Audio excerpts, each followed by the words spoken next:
xilli 24 saacadood la soo dhaafay aad u yaraatay fatahaadda webiga Shabeelle oo ka geysanaya magaalada Beledweyne toddobaadkii ugu dambeeyay iyo waxa maanta kormeeray qaar ka mid ah xaafadaha magaalada iyo goobaha ay ku barakaceen qoysaskii ka barakacay fatahaadda webiga Shabeelle oo ka geysay magaalada Beledweyne xildhibaano iyo wasiirro ka tirsan dowlad goboleedka Hirshabeelle way wehliyaan mas'uuliyiin ka tirsan maamulka heer gobol iyo degmo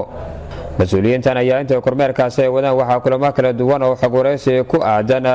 xaaladda nololeed ee bulshada ay saameysay fatahaadda webiga Shabeelle ku nool xaafadda Hurwadaag ee magaalada Beledweyne ay la yeesheen odayaashii waxgaradka xaafadaasi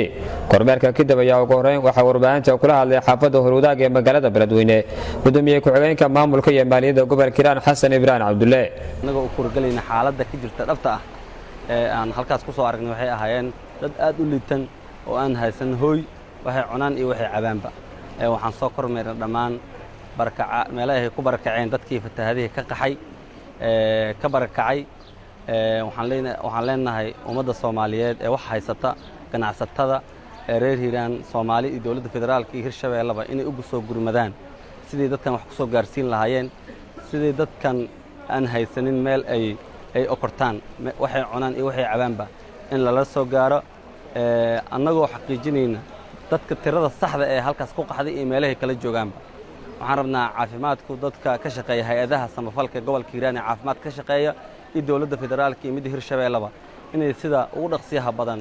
ay shaqadooda qabsadaan ayagoo waliba aan rabno in meelaha ugu muhiimsan ee hadda ka dilaac cudurrada inay tagaan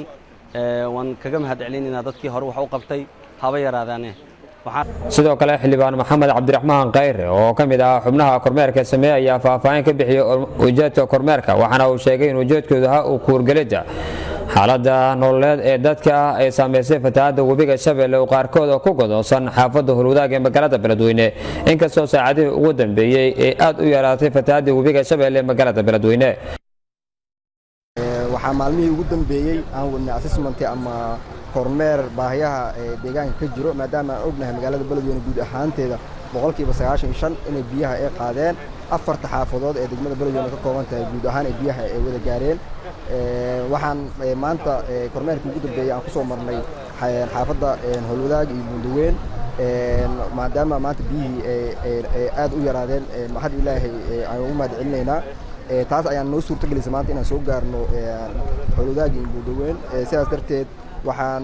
dadkii kaamamkii iyo deegaanadii iyo odayaashii aan la kulanay ee noo sheegeen in baahida inta aan annaga aragnay ay ka badan tahay maadaama xaafadii laga soo baxay oo dadkii banaanka u baxeen iyadoo iskugu darsantay biyihii roobka raxmadda Ilaahay oo roobka u keenay iyo biyihii webiga oo fatahay ayaa dhibaatada weyn ay ka dhalatay saad la socotaan labadii maalin ugu dambeysay 29kii 30kii bisha iyo 31kii bisha waxaan la lahayn kulamo la qaadanay annagoo ah golihii wasiirada uu hogaaminayo madaxweynaha iyo deeq bixiyaasha hay'adaha caalamiga ah ee magaaladan ku sugan